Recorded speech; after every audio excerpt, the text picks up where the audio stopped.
Labdien, ļoti godātie mēdīju pārstāvji, klātienē un attālināti, laipni lūgti ārlietu ministrijā, kur šodien Latvijas Republikas ārlietu ministrs darba vizītē pieņem savu Amerikas kolēģi, Amerikas Savienoto valsts sekretāru Antoniju Blinkenu.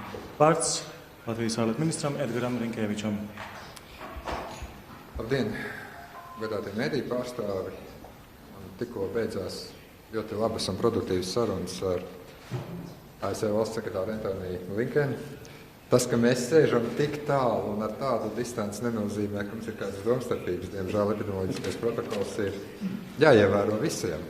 Bet es gribētu teikt, ka no savas puses es esmu gandarīts par sarunu rezultātu. Mēs ļoti detalizēti pārunājām drošības situāciju reģionā. Esam pateicīgi Amerikas Savienotajām valstīm par to ieguldījumu, ko tās ir veikušas mūsu reģionu un arī Latvijas aizsardzības veicināšanā. Gan praktiski, gan politiski. Neapšaubām runājām par Lukašenko režīma organizēto hibrīdu uzbrukumu mūsu robežām.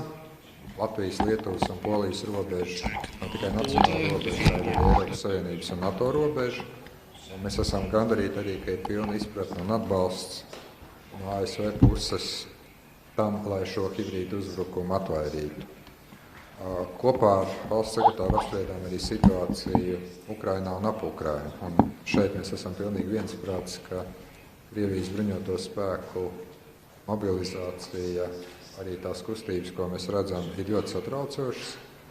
Un gan NATO, gan Eiropas Savienībai vajag stingri reaģēt, sūtot skaidru signālu, pie kāda veida Ukrainas teritoriālās nedalāmības vai suverenitātes apdraudēšana tiks attiecīgi atvairīta ar politiskiem un ekonomiskiem līdzekļiem, kādi ir mūsu rīcībā. Neapšaubāmi, ka mēs diezgan daudz runājam arī par divpusējām attiecībām. Nākamajā gadā Latvija un ASV atzīmēs 100 gadus kopš diplomātisko attiecību nodibināšanas. Domāju, ka nākamgad būs kāds arī augsta līmeņa pasākums. Mēs daudz runājām arī par paveikto finanšu sektoru sakārtošanā. Esam pateicīgi ASV par to atbalstu. Mēs arī runājam par iespēju sadarboties informāciju tehnoloģiju jomā, par 3 jūru iniciatīvas sadarbību. Nākamgad Latvijā būs arī 3 jūru iniciatīvas samits. Ļoti ceram uz aktīvu ASV iesaisti. Un arī pārunājām, protams, jautājumu loku, kas skar tagad pēc dažām stundām jau NATO ārlietu ministru sanāksme, kas būs gana piepildīta. I'll stop here. I know that Secretary does not speak so good Latvian, so he will continue in English. But one more time, Anthony, it's great to have you here, and thank you for great discussion that we have had this morning. Thank you very, very much. Good afternoon, everyone. And Foreign Minister Edgars, thank you so much for both a warm welcome for your leadership and for your partnership these many months, and particularly today in hosting the NATO Foreign Ministerial, which comes, I think, at an important time. You noted that next year our nations will commemorate 100 years of diplomatic relations. During that time, the United States' commitment to Latvia's right to self-determination never wavered, and we are proud now to be allies and partners. This year, indeed, 2021, marks 3 decades since brave Latvians peacefully restored their nation's independence. And it really is remarkable to see how far this nation has come, and our bilateral relationship along with it. A relationship rooted above all in a shared commitment to democracy, to human rights, to the rule of law, to mutual respect and prosperity. Now, these issues can feel a little bit abstract at times. We throw these words around, but I think today we see them challenged in serious ways from autocratic governments that seek to erode the international rules-based order, to the COVID-19 pandemic, to the climate crisis. And in each of these areas, the United States and Latvia are closely allied. We know that no one nation alone can confront these challenges. And it's really why President Biden has made it his mission to revitalize our alliances and partnerships and reaffirm our commitment to NATO. That's very much the message that I shared in meetings today with President Levits, with Prime Minister Karinc, and with my friend the Foreign Minister. Our commitment to Baltic security and to Article 5, an attack on one is an attack on all, is ironclad. We know that when our allies are stronger and more secure, we are too. And we applaud Latvia for not only meeting the Wales commitment of spending 2% of GDP on defense by 2024, but actually exceeding that commitment.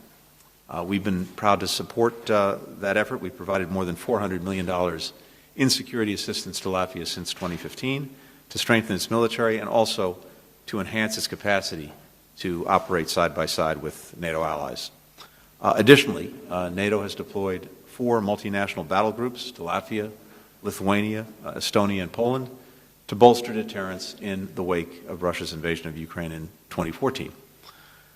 This cooperation is vital, and it remains vital in the face of ongoing Russian actions in Ukraine, its increasingly belligerent rhetoric, its recent buildup of forces, its unusual troop movements along Ukraine's border.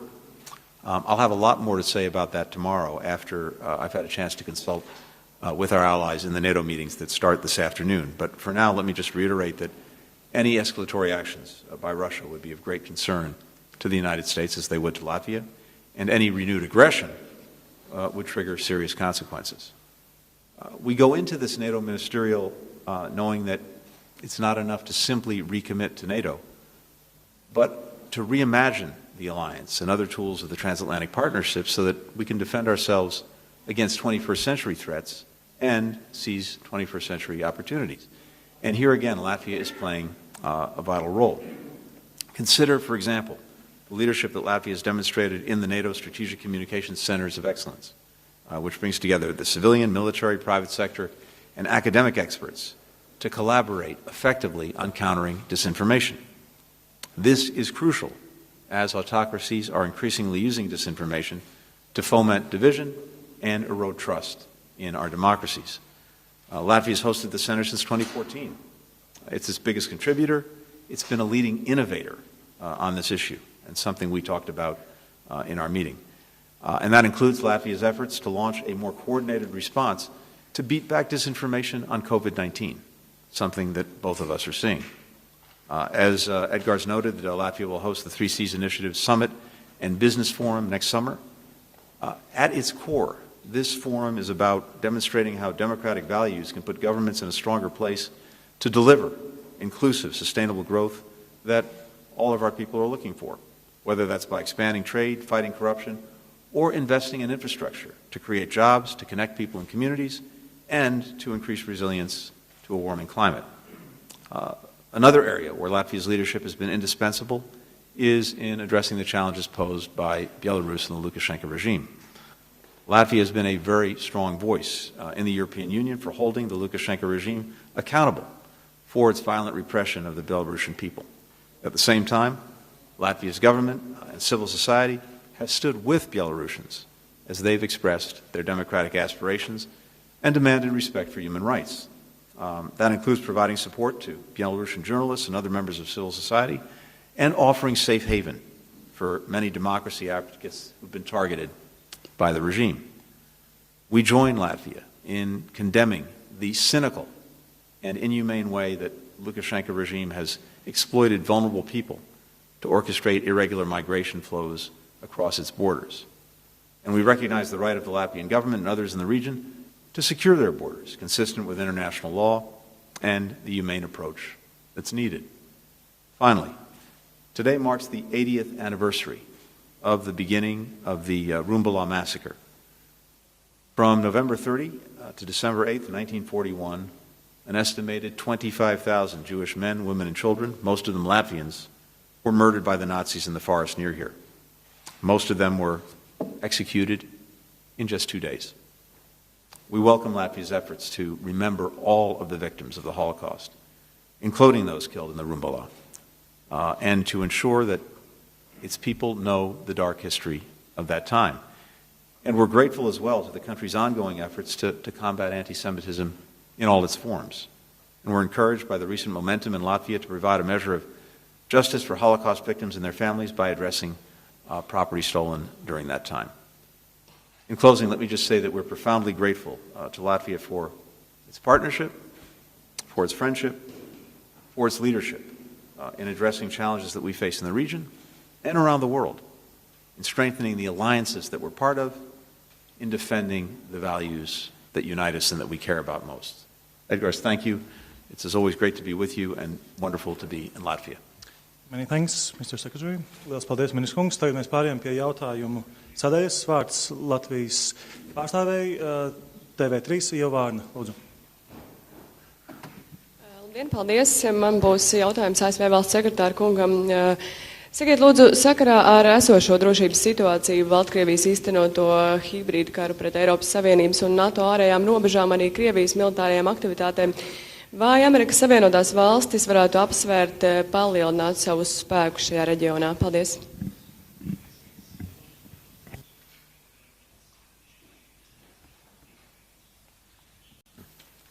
Thank you very much. Let me say a couple of things to that. First, I think, as you know, President Biden is deeply committed to our NATO alliance, deeply committed to Article 5, and equally committed to Baltic security. And we've manifested that not only rhetorically, but also practically. We've been a participant in the NATO Baltic air policing mission. As I noted earlier, we've contributed significantly to the rotational deployments on the eastern flank of NATO, and we will be consulting closely with NATO allies and partners in the days ahead, particularly in the context of concerns raised by Russia's actions along Ukraine's borders about whether there are other steps that we should take as an alliance to strengthen our defense, to strengthen our resilience, to strengthen our capacity. I'd mention also that the Pentagon, which has the lead on these questions, just put out its global posture review, and I would note that this is a framework for what we're doing and for our approach. It's not dispositive of each and every element, and those are constantly under review by our colleagues at the Defense Department, both within the context of NATO and, of course, as we look at this directly ourselves. Thank you. Thank you very much. Andrea Mitchell, NBC.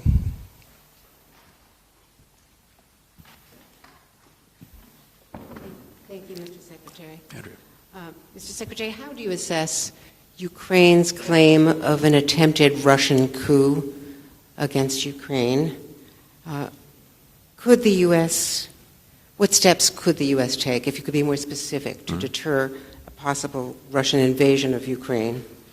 Will the U.S. help Latvia with U.S. troop deployments on the border because of Russian threats there? And if you could speak about Omicron. You've just come from Africa, where the vaccination rate is less than 10%. Yeah. What more should the wealthy nations be doing to help vaccinate the rest of the world to prevent future mutations and variants? Thank you, sir. Andrea, thank you very much. Oh, I'm sorry. Go ahead, please. I'm sorry, Mr. Foreign Minister, could I ask you as well, do you have any new commitments from the Secretary about ways to deter the Russian threat? Thank you so much. Andrea, thanks very much. So at the risk of disappointing, let me just say that with regard to Ukraine, Russia, et cetera, I'm going to have a lot more to say tomorrow. So I don't want to get ahead of that. The reason I say that is because it is particularly important to the President and to me that we have an opportunity to consult closely with our NATO allies and partners. That's what we're going to be doing this afternoon and through the course of tomorrow. And so when we have a chance to speak again tomorrow, I think after the NATO session, I'll have a lot more to say about this. So here's one thing I can tell you, is that we have seen Russia's playbook many times over. And part of that playbook is to attempt to create and manufacture a so-called provocation as justification for something that Russia is planning to do all along.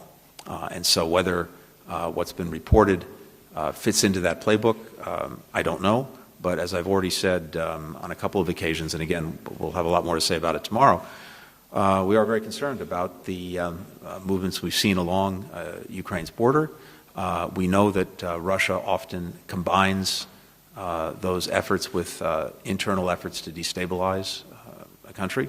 That's part of the playbook, and we're looking at it very closely. But I want to make sure that we have a chance to continue our consultations, which have been ongoing with our allies, and as I said, more to be said about this tomorrow. On the pandemic and on COVID-19, a few things here. First, I really want to applaud and express a real gratitude to South Africa and its government for its extraordinary transparency and also the very important work it did in detecting this new variant and in making it known to the world. That's exactly, I think, a model of responsibility that South Africa has exhibited that we would hope everyone in the world would show, because we are all in this together, and South Africa has performed a vital service to the world in identifying this new variant and making it known. There are three really important questions that we have to get answers to in the coming weeks to understand exactly what we are dealing with. And as the President said, I think just yesterday, this is a cause for concern, but not a cause for panic. And the three questions we have to get answers to are these. How transmittable is this new variant? We don't yet know that. Second, to what extent do the existing vaccines effectively guard against it, both in terms of becoming symptomatic and then, of course, whether it presents a grave danger that defeats the vaccines. And third, how dangerous is it in terms of hospitalization, in terms of death? And we don't have the answers to those questions. They're being studied very actively and aggressively by our scientists and by other scientists. And so, depending on the answers to those questions, we will we'll take the necessary steps. Meanwhile, as a measure of extra precaution, we've taken the steps that we've taken, including on the travel restrictions. And again, this is based on one metric and one metric alone, and that is public health, and making sure that we're doing everything possible to protect public health as we get answers to these key questions. To your larger question, which I think is so important, and something we've been trying to put a spotlight on for many months, and we keep repeating it, but I think what's emerged in Southern Africa just underscores the point. We know that none of us will be fully safe until everyone is. And we've been saying that as long as the virus is replicating somewhere, it could be mutating. And if it's mutating, we might wind up with a variant that poses a new threat and that can defeat the existing vaccines or induce greater illness or be more transmissible. All the questions we're looking at right now when it comes to Omicron. But we also know two things, one of which you pointed to, that there is a real disparity in vaccinations around the world, and particularly a disparity between vaccinations in Africa and, for example, the United States and Europe. We have vaccination rates in the United States and Europe of 50, 60, 70%, depending on exactly who you're counting, and in Africa it's more like 14, 15% or less. So we have been working very aggressively to deal with that gap. As you know, the United States has committed to provide and is in the midst of providing well over 1 billion vaccines, principally through COVAX, or in the case of Africa, through the African Union, with no political strings attached, and donated free of charge. But that's part of the solution, but there's another part of it that's equally important, and that's actually getting shots in arms. Because one of the things we're finding, including in Africa, and we've seen this in South Africa, is that the supply of vaccines may actually be sufficient to meet the needs, but the ability to get shots in arms is deficient. There are last mile challenges. when it comes to the logistics, when it comes to cold storage and things like that. This, too, we are very actively working on. We announced an initiative a few weeks ago at the Foreign Ministerials meeting that we hosted on COVID-19 to stand up a global COVID Corps, which brings the private sector into the game to help solve these last-mile problems of getting shots into arms.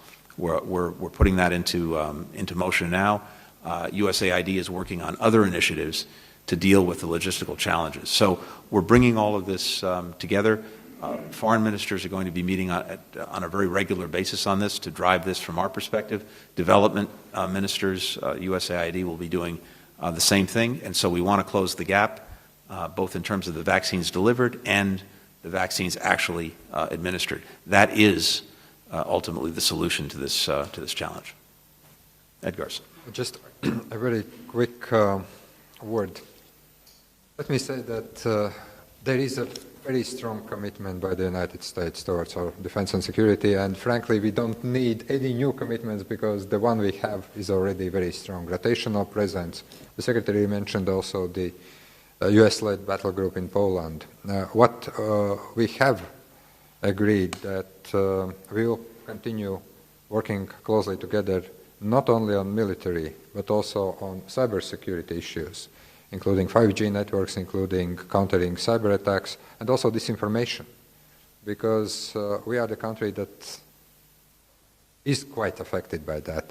But I'm also very pleased to see that the Global Posture Review that has been published by the Defense Department is actually, from our point of view, the good news, because we see that the commitment to Europe by the United States is there, and we do believe that in due course, also assessing risks and threats that we are facing, we will be able to adjust through bilateral and also NATO channels.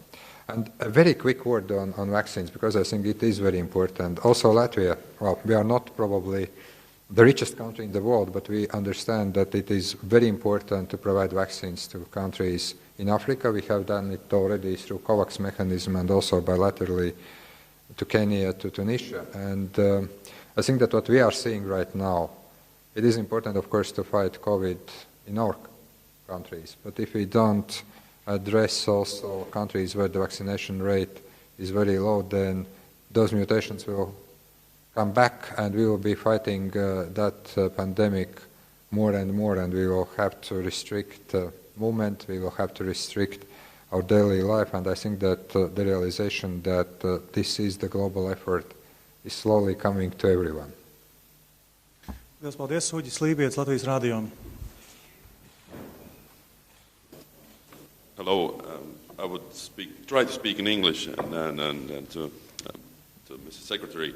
At first, I would like to express my sadness and disappointment that our face-to-face interview was cancelled, and so I am very grateful that I have a chance to speak to you right now. And I would like to continue with the subject you just mentioned about the U.S. commitment to NATO, to European allies. And we know that for a couple of years during the previous administration there have been quite intense discussions about the relations and to commitment of U.S. administration to Europe especially. After that, we saw the quite messy withdrawal from Afghanistan, which again intensified those discussions. Right now, when we speak about challenges on our eastern borders, these discussions have again risen, and there are still a lot of skeptics who say that there are worries and there are doubts about ironclad, rock-solid U.S. commitment to its allies, and especially to smallest allies. In a case when national interest faces like aggression from or counter actions from Russian side. So I would like to ask you, what would be your message to those who are quite skeptical, and how to reach those who are skeptical, and also in such countries like Ukraine and Georgia, which is also very important for them. Thank you. Thank you very much. Two things. First, I would say that President Biden has a long and strong track record when it comes to a commitment to NATO, to Article 5, to our alliance, and so there's a deep history there that people can refer to. But ultimately, what I would say to you and say to anyone else is, don't judge us by what we say, judge us by what we do.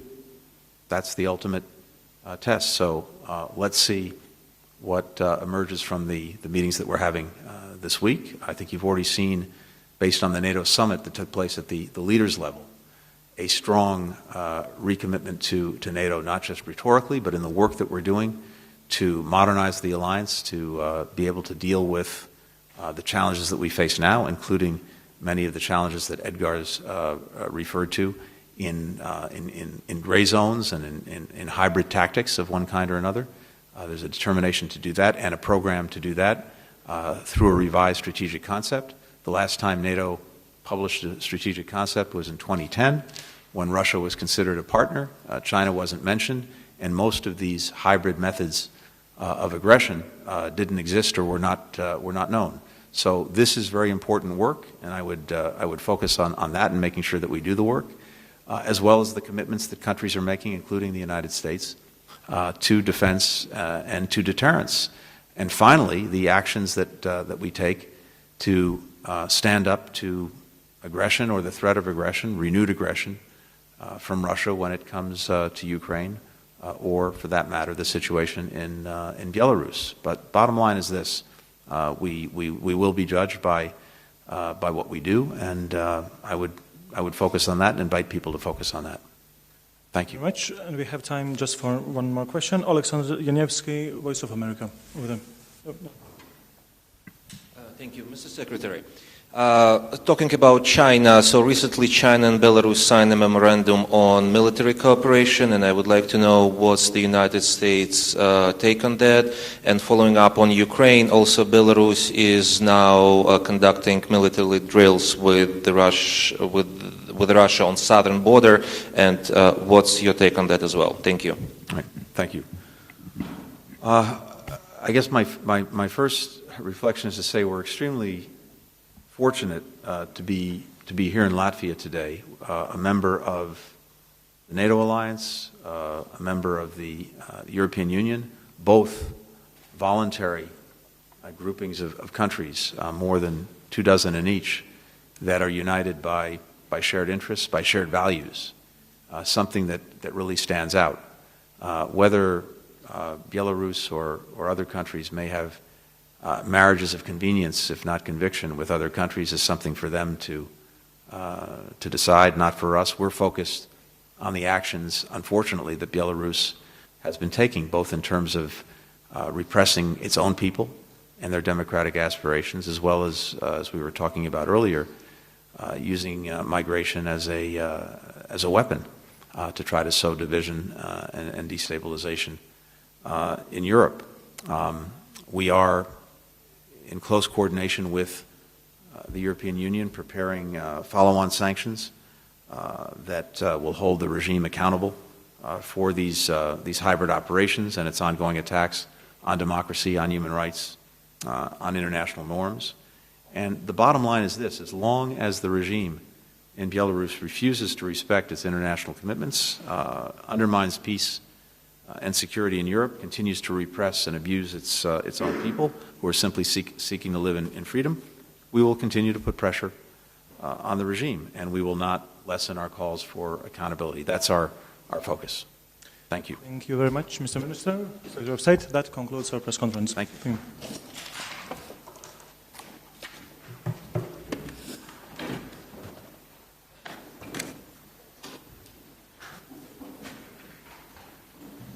Thank you.